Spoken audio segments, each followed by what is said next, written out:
There is new concern over one of the vaccines not yet authorized in the U.S. Several countries are pausing their rollouts of the AstraZeneca vaccine while scientists investigate reports of blood clots developed by some patients after receiving the shot. Foreign correspondent James Longman joins me now from London with more. James, what's the main concern here and how much evidence is there? Well, the main concern is that there are all kinds of possible side effects that are being reported in a number of different countries. You mentioned there blood clots. There have also been two or three reported deaths in Norway in people who had just been vaccinated. No proof, no knowledge whatsoever as to whether or not this is particularly linked to the vaccine, but anecdotally, authorities there say they have to investigate. As it goes for these blood clots, the reports suggest that there were 37 cases among 17 million people who've been vaccinated. So it does suggest that this is statistically very, very insignificant. In fact, there were fewer blood clots reported than there would be in the general population, the general unvaccinated population.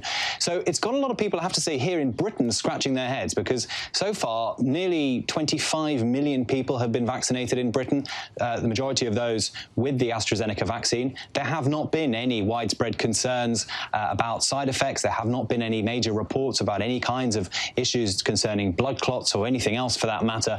And so Britain is sort of saying, well, hang on a minute, you've got this massive real-world test case of the AstraZeneca vaccine being rolled out across Britain, and yet, in Europe anyway, you've got at least 10 countries who've now suspended the rollout of the AstraZeneca vaccine. And it's imperiling their ability to battle COVID because we're seeing surges in Europe right now. Italy has gone back into lockdown. I spoke to you from there almost exactly a year ago, as it was the first country in the world to go into lockdown. It's doing the same again.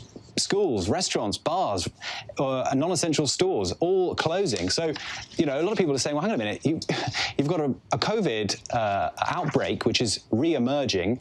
Vaccinations haven't been quick enough. Something like 8 million people have been vaccinated in Germany. Compare that to the roughly 24 million here in Britain.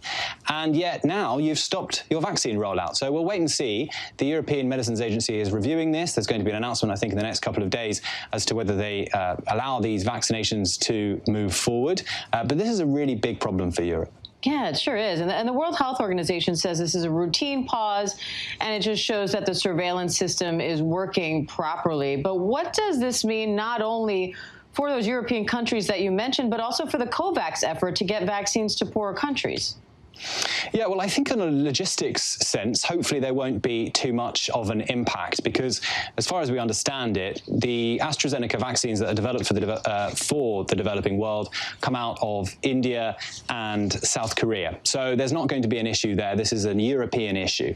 The World Health Organization has said also that all countries should continue using the AstraZeneca vaccine no matter what the European Medicines Agency says.